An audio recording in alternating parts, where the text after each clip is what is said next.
3x plus 5y এর বর্গ মানে স্কোয়ার। তাহলে যেখানে 3x আছে ওইটা হবে এর জায়গা পড়বে 3x, তার উপরে স্কোয়ার প্লাস সূত্রে 2, এর জায়গা হবে 3x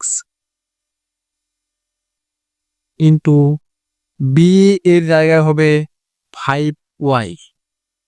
তারপর দেখো প্লাস আছে, প্লাস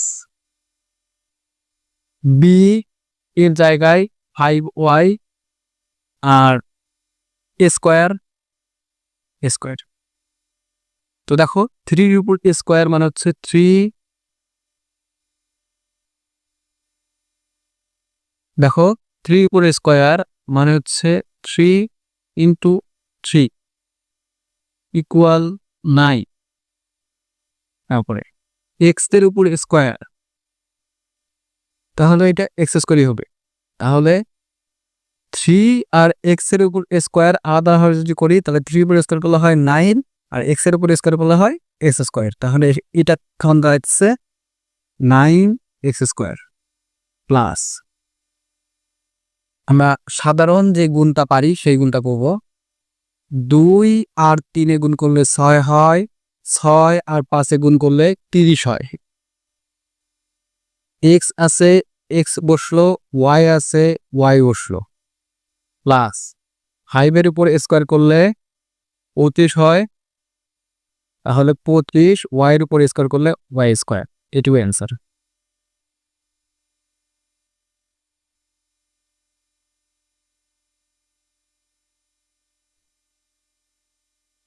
পঁচিশ এর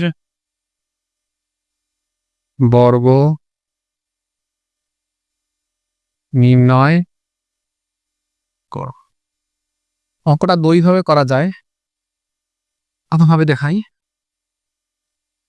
25 স্কোয়ার সমান 25 কে লেখা যায় 20 প্লাস 5 তার উপরে স্কোয়ার। তাহলে ঠিক আগের মতোই সূত্র, a plus B whole square সমান a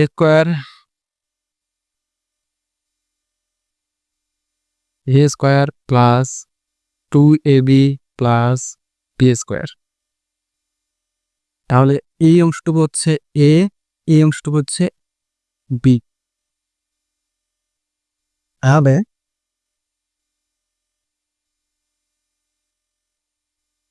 এ জায়গায় লিখব 20, তার উপরে স্কোয়ার প্লাস সূত্রে 2 ইন্টু এ মানে 20, বি মানে 5 প্লাস বির উপর স্কোয়ার সমান 20 এর উপর স্কোয়ার করলে 400 হয়,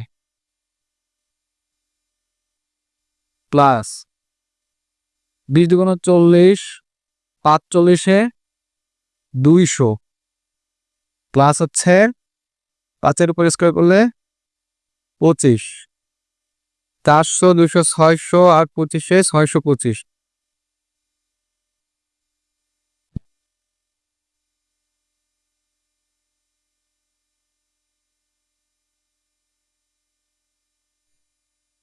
ফোর এক্স মাইনাস 7y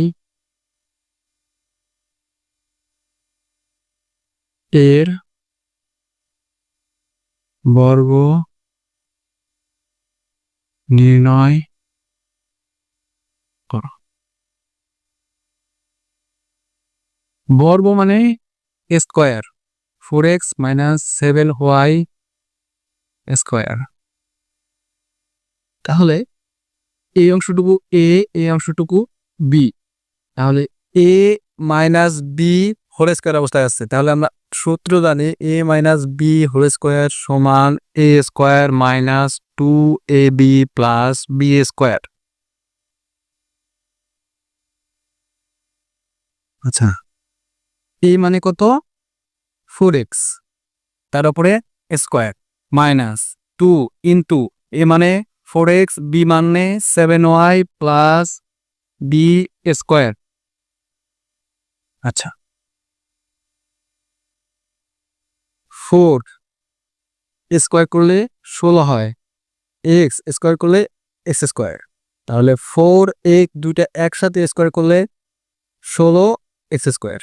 বসাই 16 এক্স স্কোয়ার মাইনাস 4 2 8, 8 সাথে 56 এক্স ওয়াই প্লাস 7 এর উপর স্কোয়ার করলে 49, ওয়াই এর উপর স্কোয়ার করলে ওয়াই স্কোয়ার। এটা উত্তর।